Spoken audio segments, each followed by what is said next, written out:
This is going to be very free form because I didn't write a script and I didn't really write a story, so to speak.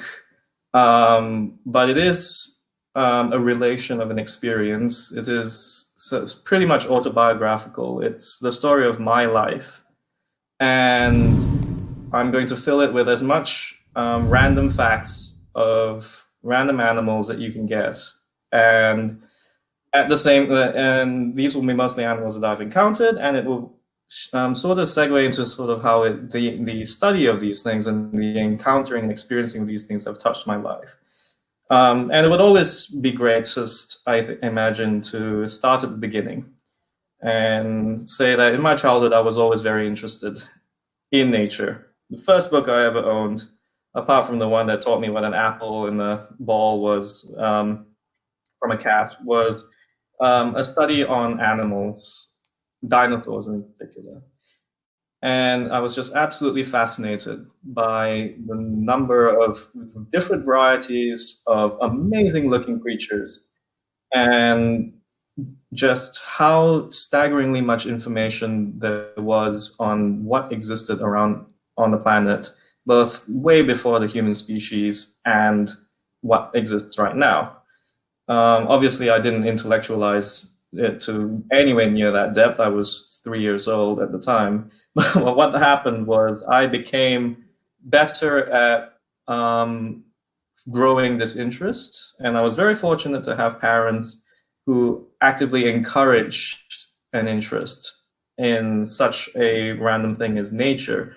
You know, the conservative element of Malaysian parentage means the parent is very good at imagining and preconceiving a future for their child.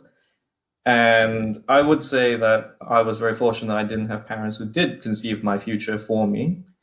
But it was remarkable that my interest held against the conservatism that was inherent in their mindsets at the time.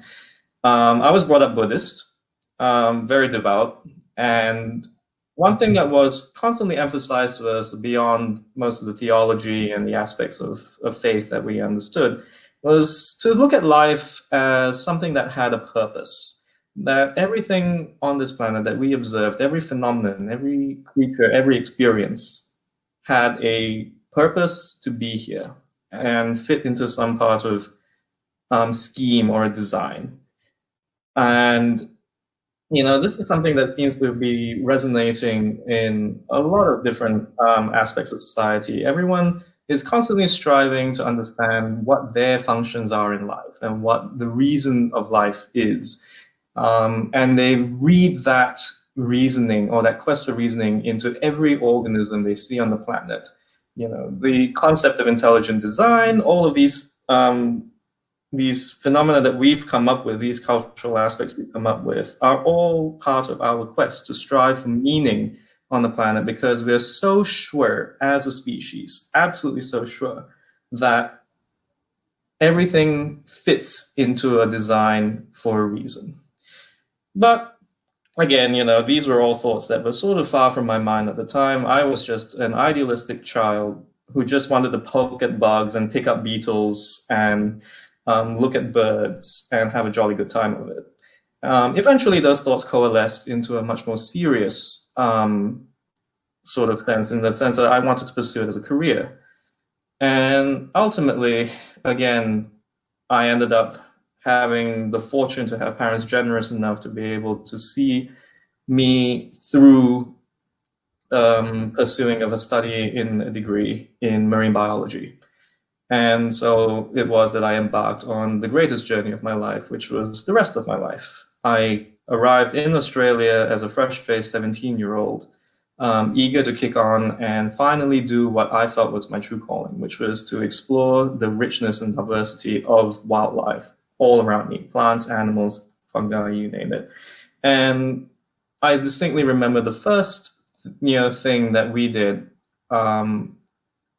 in the very first field course that we did was a trip to a research station on an island just outside of Brisbane, where I'm based. And the key for this was to look for parasites of fishes. The person leading the course was a fish parasitologist, and the prac involved us catching a whole lot of fish in the net, bringing them back to the lab, killing them ourselves, which is always very fun. If you can imagine what it would be like to have to kill a fish, or much less butcher it, that's always fun to contemplate, and pull out whatever parasites you find. And the very first parasite that I ever found on a fish was a tiny crustacean called a copepod. This little shrimp-like creature was no more than 3 millimeters long, and it found a niche in behind the eye of this fish, and it bored a hole into it and just shrank down all of its body parts into an almost formless blob, such that it was basically just mouth parts and gonads. And you could no longer discern where its head was, you could no longer discern where its tail was, and it was just this most fantastic looking creature. And more than just the bold fascination of seeing a shrimp reduce itself to a shapeless blob, there's something about seeing an animal with an arse for a face that makes you reevaluate your views on life. You know, the understanding that things could transform themselves in such radical forms to fulfill some sort of biological imperative was really fascinating. And that really was where it started my interest in these things. And the more I delved, the more I found. Inside the fish were a multitude of different creatures, protozoans with single cell that just swam around busily inside the gut of a fish, doing nothing but digesting its poop for it. And worms, flatworms with suckers that just glued themselves to the insides of the intestine and passively absorbed the nutrients from the surrounding nutritional soup. And the wonderment of encountering this diverse range of life forms led me to further explore and catalyze my interest in the diversity of things that I found. And one thing that is very, very much possible for anyone to do, and I urge anyone to do this, is to go outside and just look and experience the nature around them. And what you'll notice at first is that the obvious things grab your attention first. The trees, the birds, the dog that's walking past, your neighbor's cat, that sort of thing. But what you will do is you realize that the closer you look, the more you will see. And the more you see, the smaller it gets. And what you come to realize as well is that those small things have the weirdest life cycles, the weirdest biology of anything you could ever conceive of. And that grabbed my attention all the way to the point where I ended up pursuing an honors, where I studied fish parasites, and then a PhD, where I also studied fish parasites. And some of the things that I encountered were just absolutely mind-boggling. There's another kind of crustacean, for instance, called a cymathoid isopod. It's a shrimpy-looking thing that lives inside the mouths of fish. Some people probably have already heard of this thing. It basically finds a way into a fish's mouth and latches onto the tongue and chews away at it, sucking on the blood and juices. The constant chewing motion reduces the tongue to a stump, and the isopod basically takes the place of the fish's tongue. At the same time, there will be other isopods trying to get in from the outside environment and infect the fish's mouth at the same time. However, those ones will have all started life out as male, same as the very first one. But the first one who gets there becomes a female, hormonally transforms herself to become a female, and she becomes the queen of all subsequent isopods that enter the fish's mouth, and she hormonally suppresses them such that they cannot become female, and their only purpose is to live in the mouth to mate with her and provide her with a source of sperm. And That is just an absolutely gobsmacking life cycle that you could just picture as like it's inconceivable. And at the same time, there are other things. The trematode flatworms, for instance, that I encounter, which are the basis, in fact, of my studies, have a life cycle which involves pumping out millions of eggs from the guts or the gills or wherever they're infecting in the fish. The eggs hatch into larvae that swim into a snail. And in the snail, they form these clonal bodies, which are basically sacs. And those sacs only purpose on life. They are living beings. They take in nutrient and they operate like living organisms. And their only purpose is to produce yet more clonal bodies, to then produce more clonal bodies that produce the larvae that then leave the snail by the millions, that will then swim around into the water column and search out for the next host, which is usually a shrimp or a prawn, and it will infect that and form a cyst and hope to God that the shrimp gets eaten by a small fish that will then get eaten by a bigger fish, that will then get eaten by the biggest fish, and finally that's where the worm wants to be. And obviously such a strategy involves a lot of attrition, and which is exactly why the life strategy is to just play it by numbers, put out millions of larvae in the hope that just one of them makes it back where it can come from, and then in turn lay millions of eggs to hopefully have the one larva that infects one snail. And it is just absolutely fantastic to consider just how little value life has to a species like this, when the entire life cycle is engineered to, or has evolved, I should say, to systematically devalue all entities within it to basically a functioning unit that has to take its chances in the wider scheme, and hopefully it makes it and long enough to perpetuate the species. I ask you, what is the purpose of living if your only purpose is to live? And these are the sorts of philosophical questions that I found myself asking as I studied these things. And I noticed that what that did was change my life view about the purpose of life. If it was true that life meant so little to so many organisms on the planet, does that mean our lives are also, in essence, meaningless? But, I plowed on anyway. And the more I encountered in life, the more I found out just how fucked up the reproductive lives of so many animals are.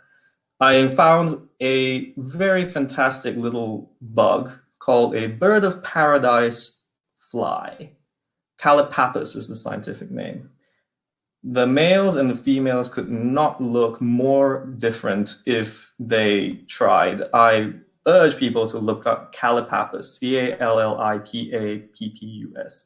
The males are angelic, feathery, winged creatures that are about 1 millimeter long. They've got these beautiful fairy wings, and they can fly. The female is a centimeter long, so many times bigger than them, 100 times bigger than them, and has no face, is a shapeless blob. All she does is latch onto a branch and suck plant juices. And the males hatch out from the ground.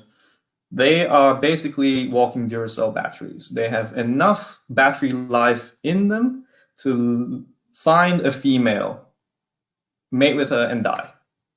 That's all. Their lifespan as adults is half an hour.